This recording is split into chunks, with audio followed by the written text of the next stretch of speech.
या अगदी शूरवीरासारखी येत आहे. अहो तुमच्या लेकीला सांभाळून बघा, कामगिरीच आहे ती एक प्रकारची. अरे आधीची 27 वर्ष आम्ही सांभाळले तिला.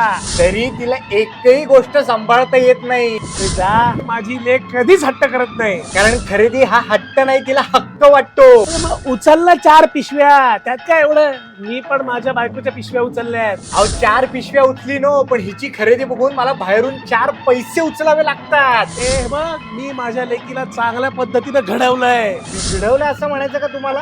तुमच्या लेकीला सध्या पोळ्या पण करता येत नाही. मी तिला वकील केलंय, ते काय पोळ्या लाटायला का? अच्छा, म्हणजे भांडायचं कसं, याचं शिक्षण देऊनच पाठवलंय. तुमची लेक माझ्या आईचा एक शब्द सुद्धा पाळत नाही. अरे ती तर तिच्या आईचा पण एक शब्द पाळत नाही, त्यात काय एवढं. तुमची लेक सतत घरात कटकट करत असते. अरे तू प्रेमात पडलास ना, तू सांभाळ तिला. तरी मी सांगत होतो लग्न करू नका. मला वाटलं तुम्ही विरोध करताय, मला काय माहिती तुम्ही सावध करताय. बाबा अथर्व खाली चला. चला आता जावं लागेल. लेकीला काही बोलू शकत नाही ना. हो मी पण हा? तुमच्या लेकीला काय म्हणू शकत नाही ना. तुझं दुःख समजू शकतो रे मी. हो खरंच आहे, तुमचं पण लग्न झालंच आहे की. हा. दोनों ससुर जी